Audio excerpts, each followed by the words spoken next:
Well, the sun's just ducked behind a cloud, which is annoying.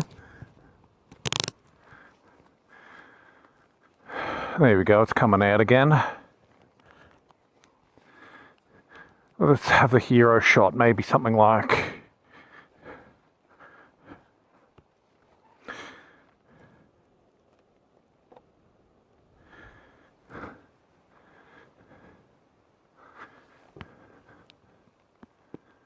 Yeah, that'll do.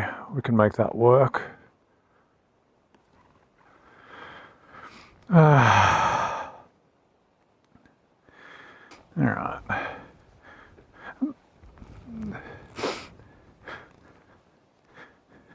There's not specifically any sign saying no entry,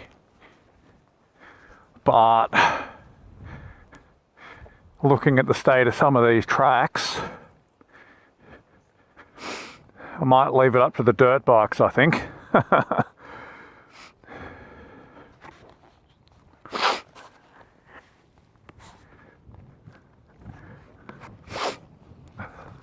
Okay, that is buckled up.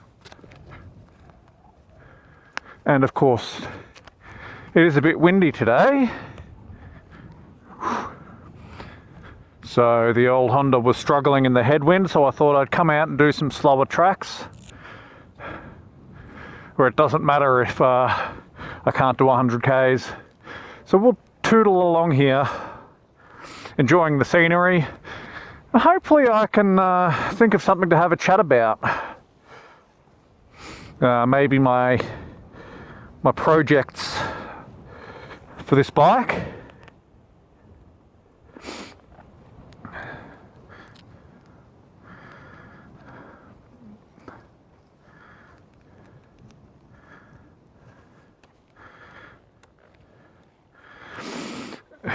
Alley-oop.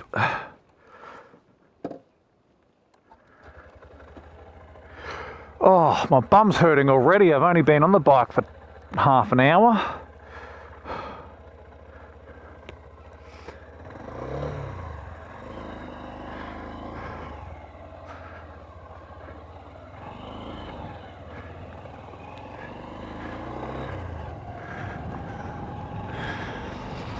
Alrighty, no need to straighten the road out.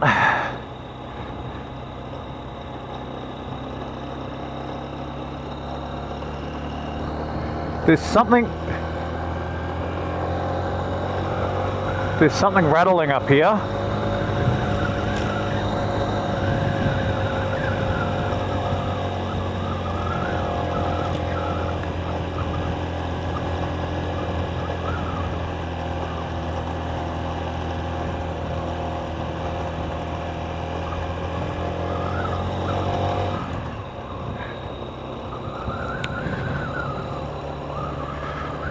Ugh, I know there's not much point in talking while there's such a whistle in the helmet, but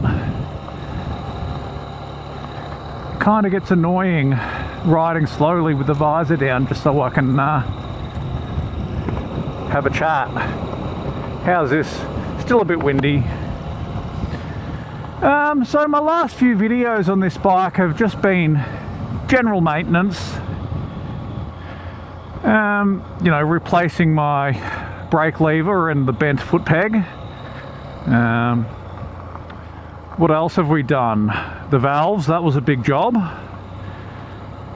I should have really been saving up my money to get some new tyres for the 390 Duke, which that's going to cost me around about the $600 mark, which is why I haven't bothered.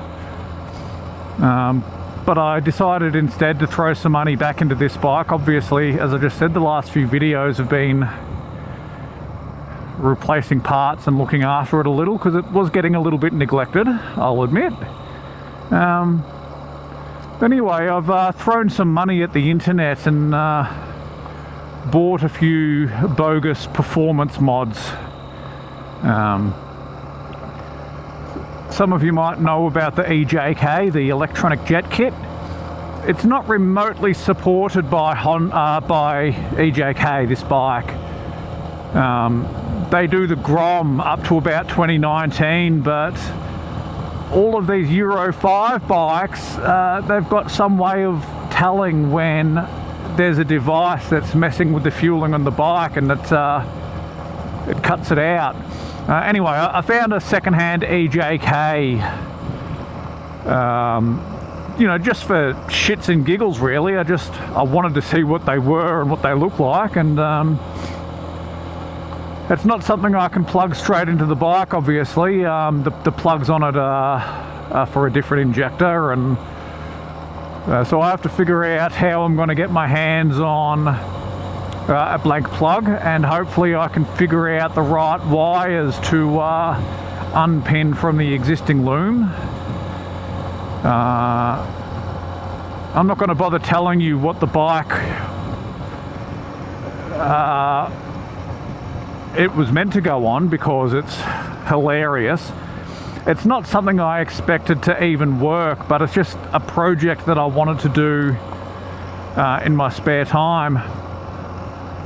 You know, something I can plug in for shits and giggles, just to see if the device will even register. But also I want to know if the ECU is going to throw a code and what the code is. Obviously I've got my OBD2 scanner. I can read the codes on this bike. It's come in handy for me already. Now the other thing is, I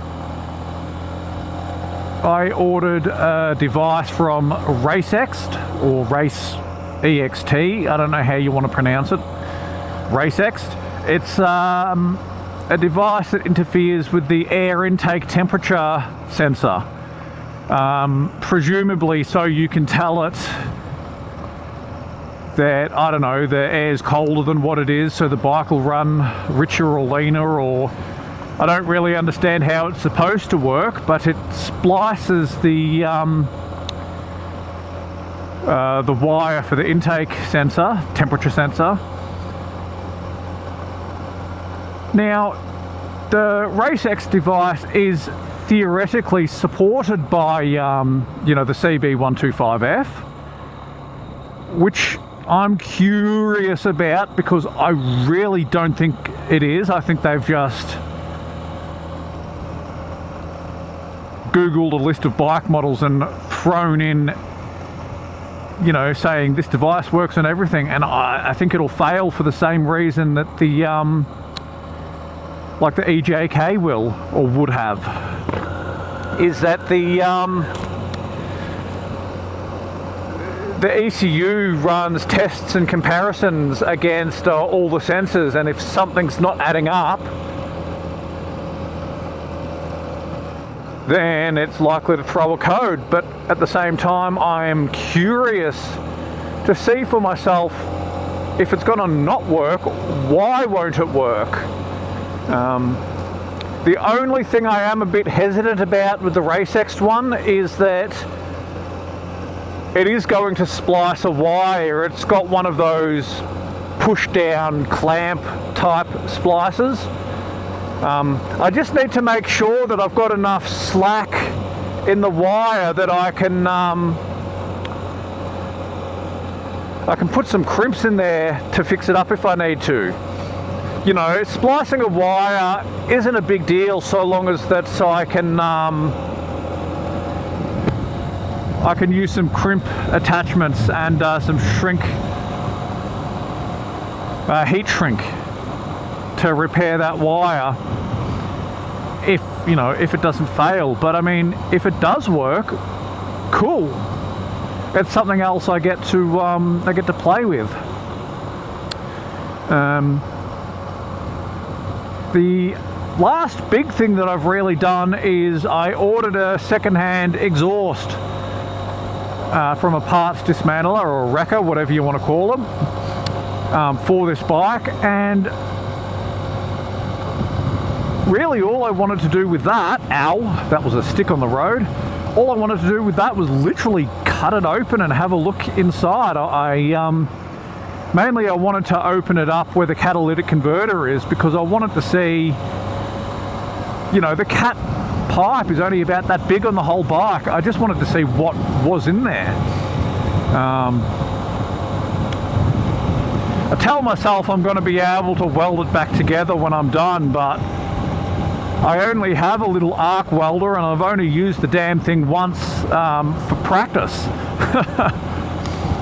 So I don't know, that's just something I can, again, something I can tool around with in my spare time. But that's for the new year, really. I'm making all these plans now, so Christmas, summer holidays is coming up, so I've got the kidlets home from school for the next, 5 or 6 weeks, so that's going to limit my time for tooling around on the bike. But when school goes back, I'll actually have some videos planned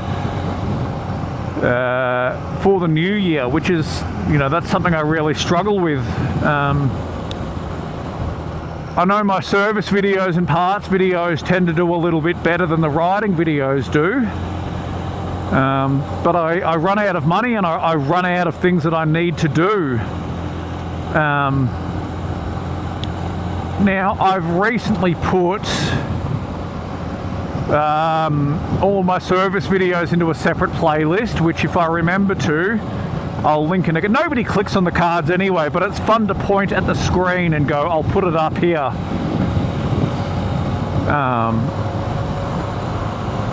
So, if you are interested in that, that's something you get to look at.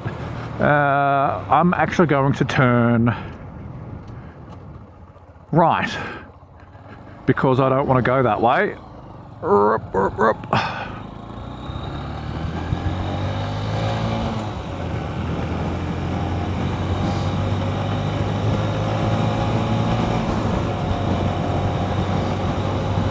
These narrow country back roads are the sole reason I wanted to buy this bike, because this is a, not a bike that I ever knew was going to be quick, but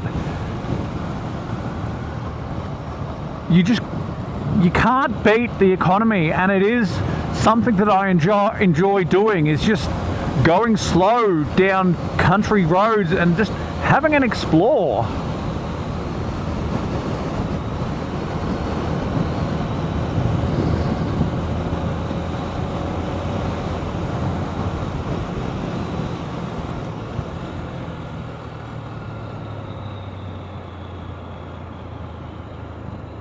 Tootle around the fallen sticks.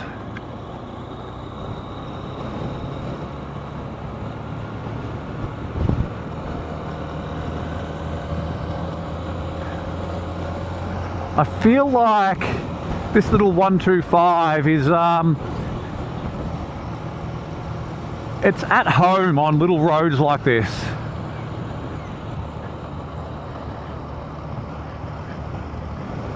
If the question comes up, why did I want a 125? Like, why did I want such a little bike? And it was for little roads.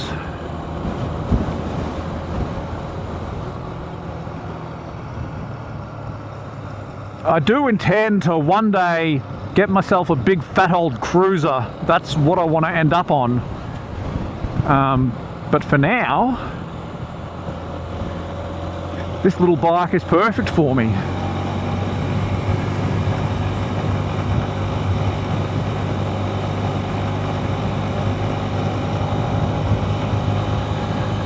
The 390 Duke is a good bit of fun, but it's always weighing on me that it uses almost twice as much fuel as this bike does.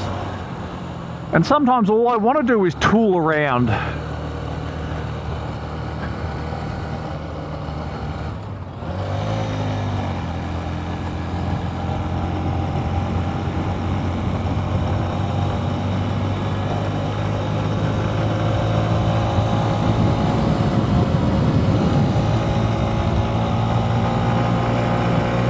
I mean, how good is a little road like this on a little bike? Excuse my stutter. I try to keep that out of my videos, but whatever.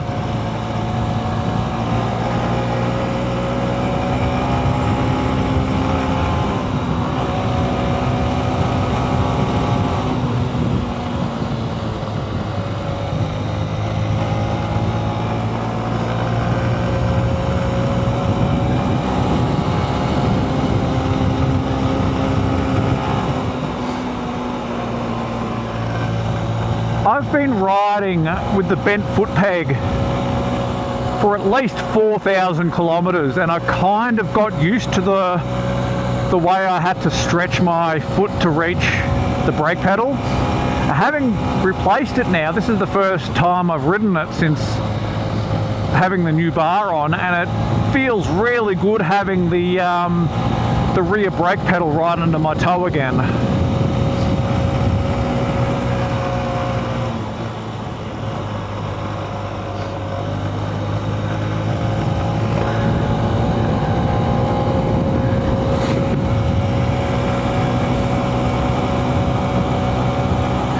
I recently got my nose pierced, and now I'm paranoid I'm going to rip the thing out with my glove every time I go to like wipe a bit of booger from my nose. I mean, not just for safety, it's also a tissue.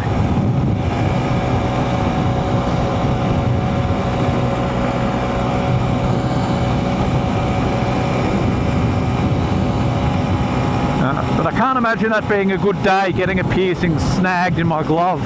It hasn't happened yet.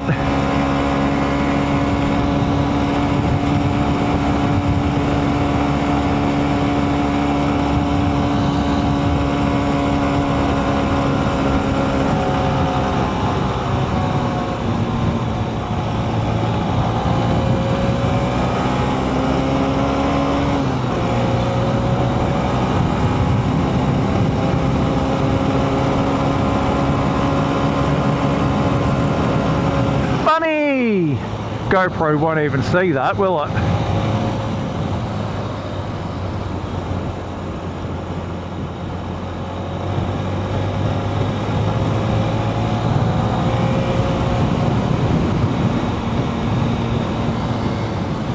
Oh, this is one of the best corners. I always forget about this road.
Anyone who says you can't lean on skinny tyres is full of absolute shit.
Unnecessary lean.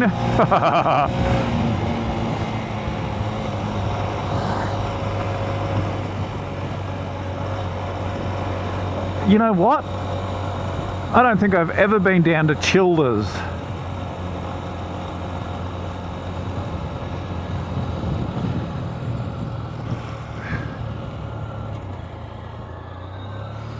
Let's go. Yeah, you know what? I don't think I've ever been down here.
We're not exactly breaking any land speed records today, are we?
Yep, we're going to take...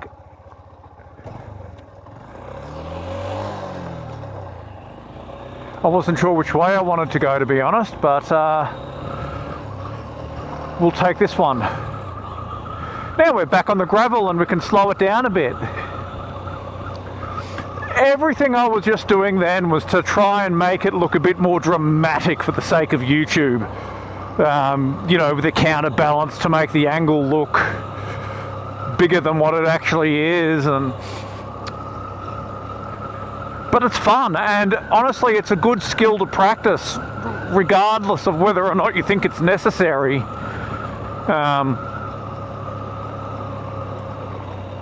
know, I certainly do prefer to remain neutral in my riding position, but if anything I do prefer to counterbalance when I'm cornering.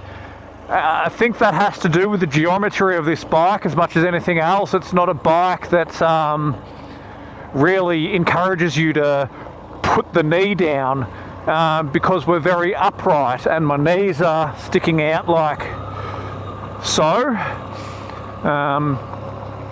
The Duke is a little bit more aggressive in its riding style, but having said that, although your knees are tucked further back in more of a sports bike style, your body is still very upright, but I think the Duke does lend itself to a bit more of an aggressive, like, lean in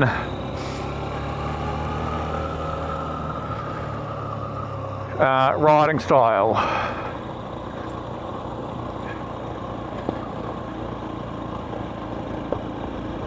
But even on the Duke, I think I prefer to push the bike, or you push the bike down. I hope you know what I mean when I'm saying that, because there's no actual pushing involved. What I mean is counterbalancing.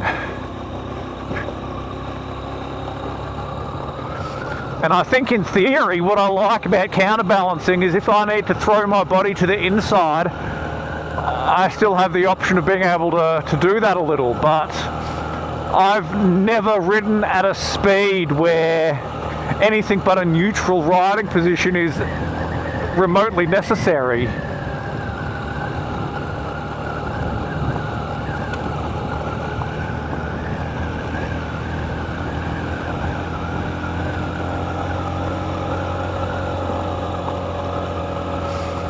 Yesterday was like nearly 40 degrees, which is like, I'll Google that, but I think it's like 98 degrees Fahrenheit for you idiots in America.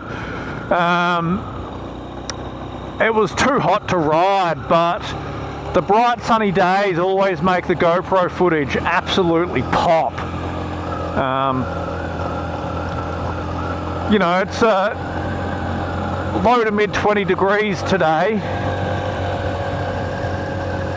and it's not very sunny. It's absolutely a pleasant day for riding, but it's going to make all the colours look dull and muted. But it is an absolutely beautiful environment to be able to ride in. We really are starting to see that brutally hot Australian summer weather. Oof.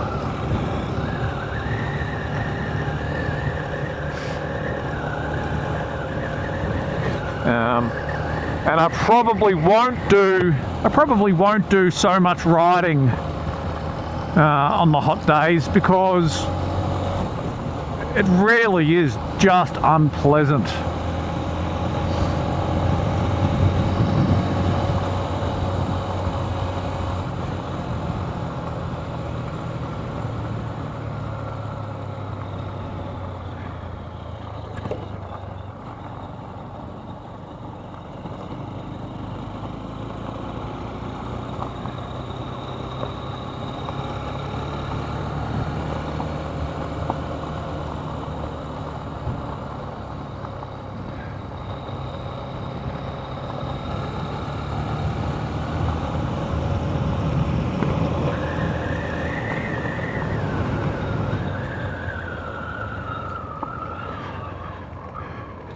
Childers Settlement Road. Okay, I think we are going this way. Ah, it's loose, it's loose. Ah!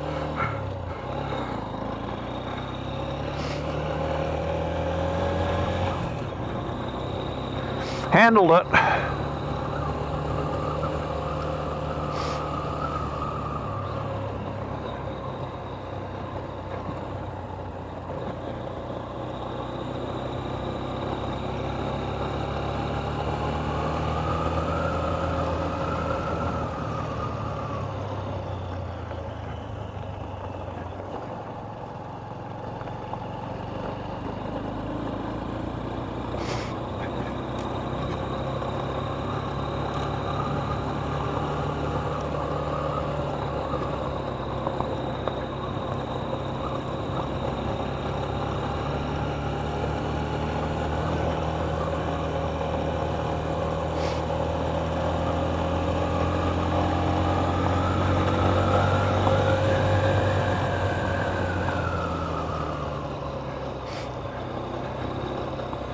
I'm not afraid to grab a handful of front brake on the gravel. It's just, I don't understand the panic.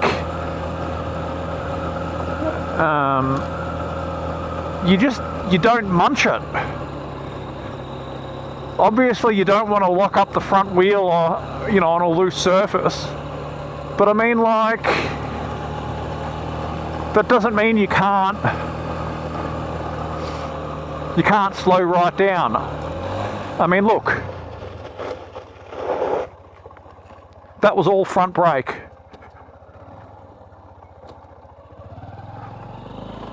Sure, I had a bit of a skiddy, but you prepare for that.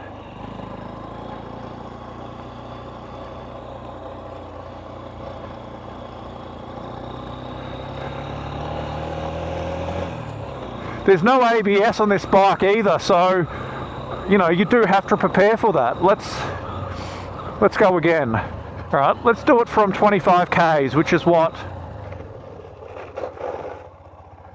Piece of piss. When you do your motorbike license test, you've got to do an emergency brake, and it's from 25 Ks an hour, which really isn't that fast. Let's go again. Yep, that one was a bit sketchy, but we still came to a stop and we did it safely.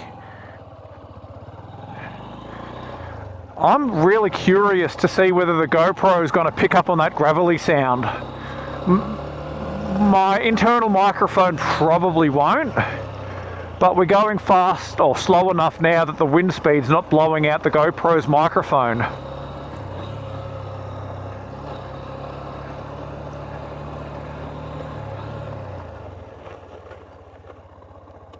See, I've got to be mindful that there's nothing coming up behind me.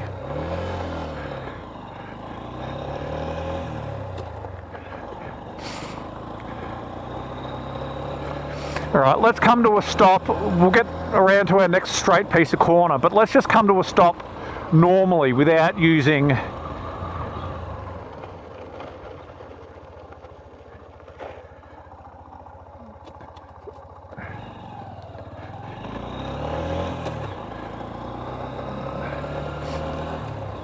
If you're nervous about riding on gravel, do what I did. It took me 3 days after I got my learner permit to go on the gravel. You don't need to go fast. You just do 25 to 30 Ks an hour and just practice easing on the brakes. It's not a big deal. I think you'll get yourself into trouble if you go too fast for your comfort level and then smack a handful of brakes. But you can really build up your confidence just doing what I'm doing now. Practice slowing down.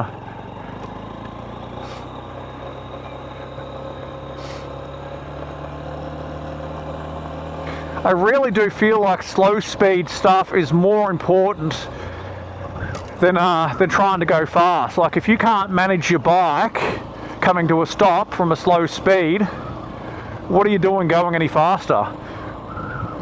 And it might be a bit facetious saying that, but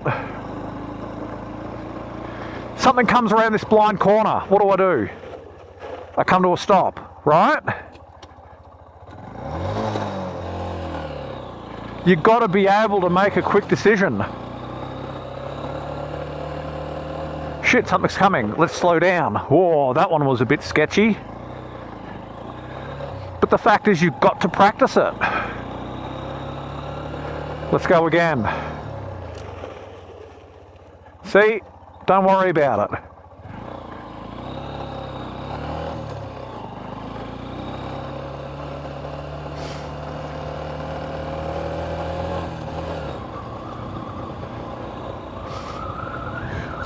Look, okay. No rear brake.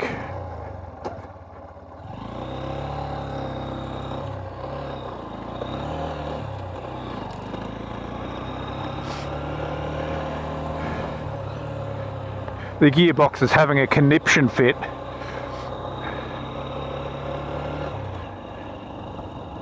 It does not like coming to a stop in anything but first.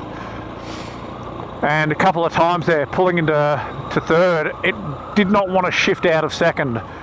That is a bit of a problem with this gearbox, but you get so used to it that it stops being a problem. But if you are like jammed in second gear, let your clutch slip out a bit.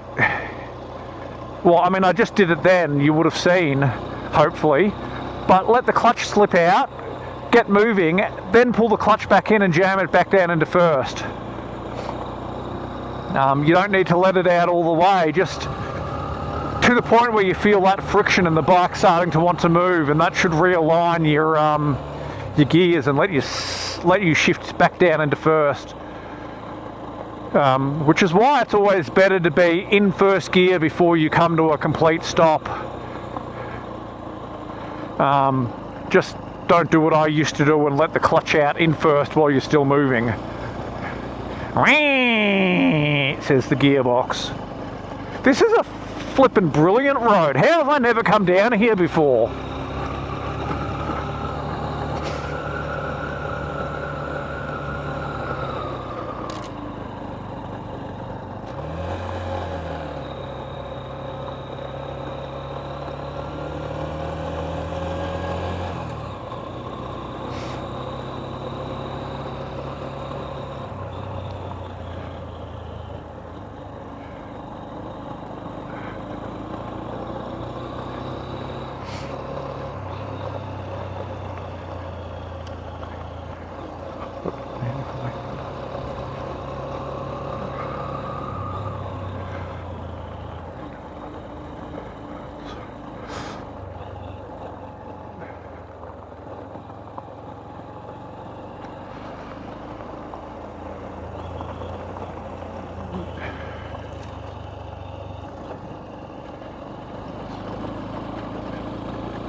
Oof.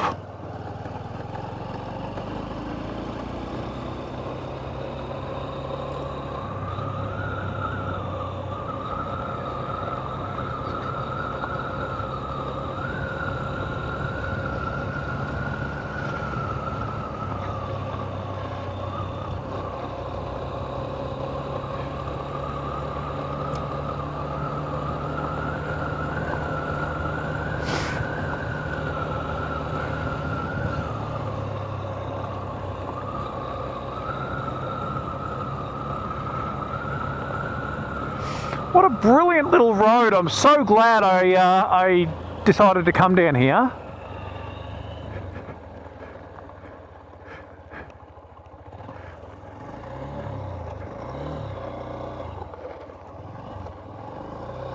Ah.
Yep.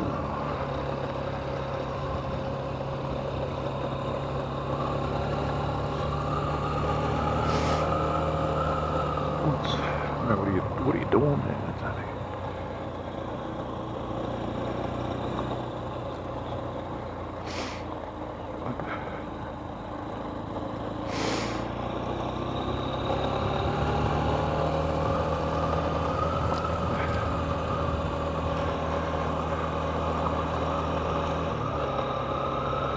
You know it's only.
and it's not really.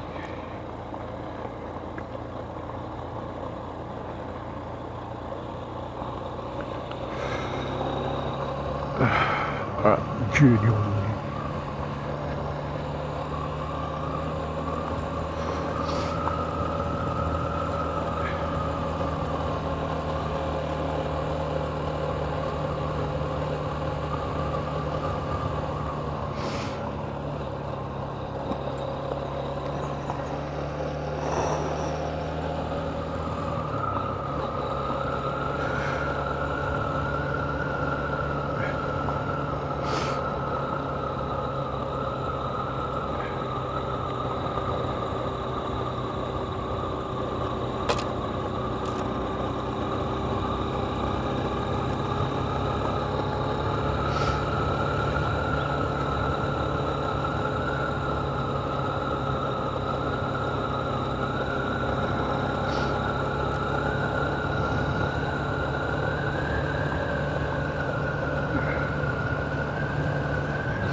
No, I just thought I'd let you eat.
Yep.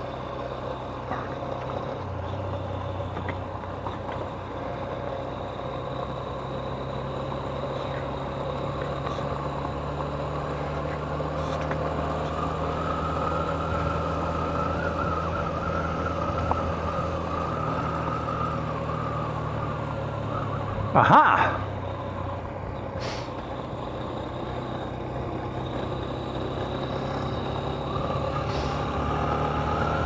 Well, we made it to Childers finally. I think I was doing a bit of zigzagging. Or maybe, was this the road that I came down after? I won't know until I double check the footage. I might have done a massive zigzaggy kind of U-turn. Oh, actually I don't recognise any of these houses, so I don't think I have. I love taking new roads, and I like that sensation of being completely lost and knowing you've got a full tank of fuel. Now, how good was that though? I know I know that I'd gone dead quiet for most of that, and you know, I make no apologies for that, because that's my zen. You know, just going nice and slow on a little gravel twisty road, that's my happy place.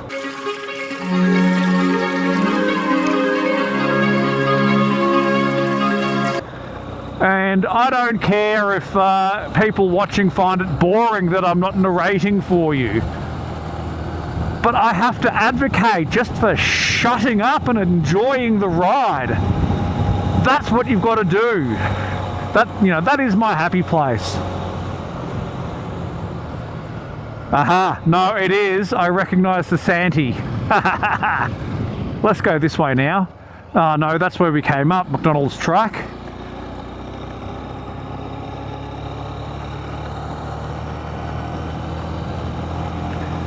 Zigzagging these roads, going backwards and forwards, not really caring where you're going to go or where you're going to end up. Not knowing what's at the other end either. I mean, I'm running out of roads where I can say that because I've been doing this for a couple of years now. But it just fills me with so much calm. And I do tend to get a bit frustrated with this bike when it won't do 100 k's an hour. But the journey that I just took you on is where I am at home on this bike. I can't explain it. If you don't know what I'm talking about, then get out on two wheels and just slow down and enjoy the wind in your face. Enjoy the sensation of not having to full throttle it. Like, we're full throttle now and we're doing 88 k's an hour. It's not a fast bike, but there is a certain sense of calm that comes with just being in the moment. Have the visor open, enjoy the fresh air without, you know, without drying your eyeballs out.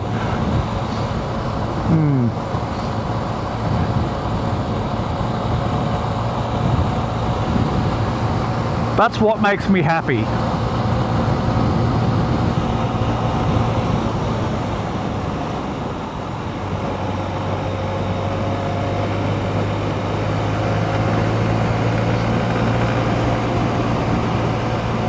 I'm a little closer to the middle line than what I'd like. But a lot of these driveways spew mud and gravel out over the road, so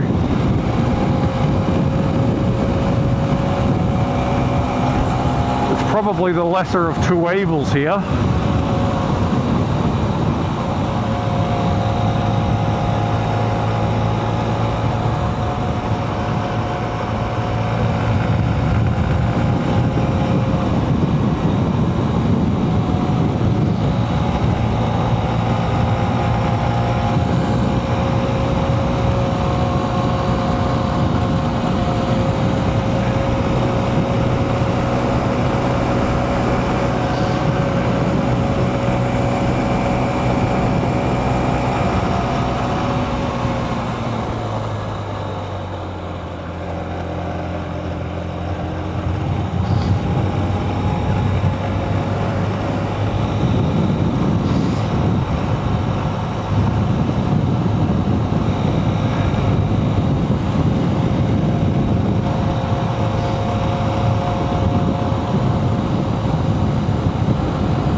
Like this.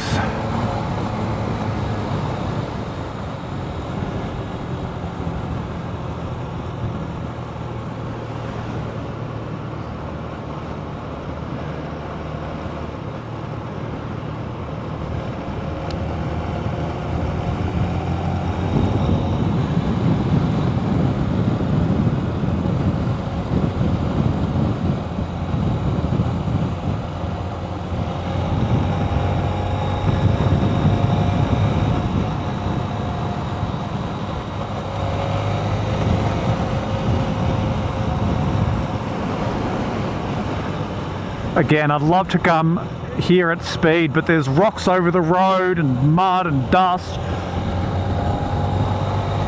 Mitigate your own risk. Nobody else is getting hurt if you come into a corner too hot.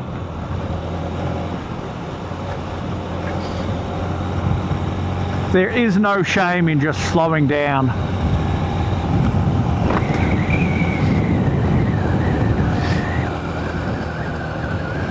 And we're back to Thorpedale. What a grass little detour.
That's the original road I popped out on.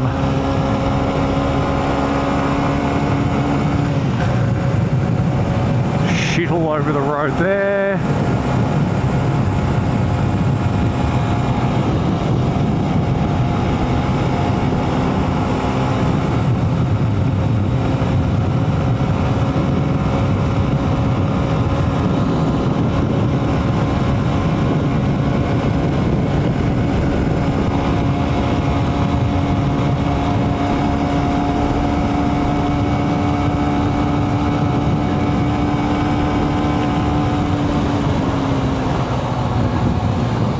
Just about hit the speed limiter on the little 125 there without even realising. Whoops.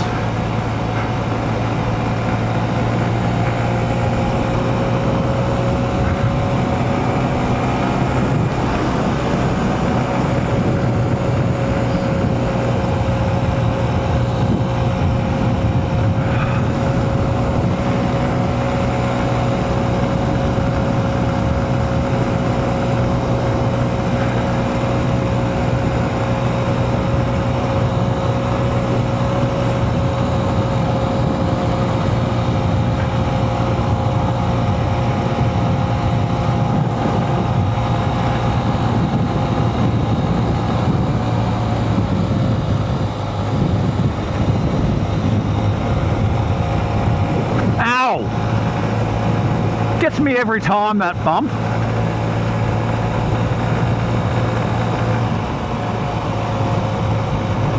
Oof, there was another one.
100 k's anyway, you fucking dickhead. Doesn't matter how slow or fast you think you can go, there's always that one arsehole who has to be in front. And now that I'm copping a draft off him, look at the speed I can get.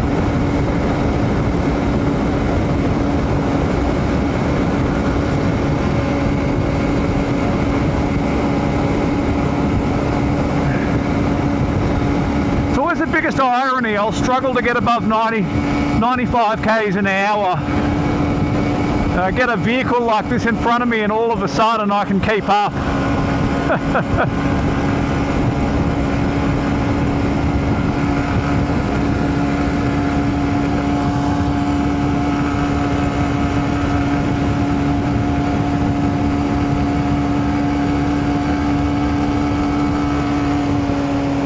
It's amazing what a good draft will do for a 125.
Ah, well, if you're one of the crazy buggers who's stuck around this long for what's undoubtedly going to be a very long upload, thanks for sticking around and coming for the ride. I appreciate every view I get on my videos. I don't really upload them with any purpose in mind other than to look back and relive the rides I've gone on myself. I like rewatching my own videos, what can I say? So if you've come along for the ride with me, thanks, really, I appreciate it. Yeah,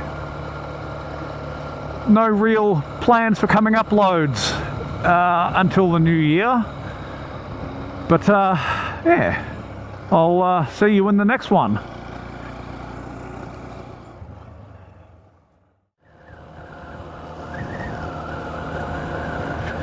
Zoom, zoom.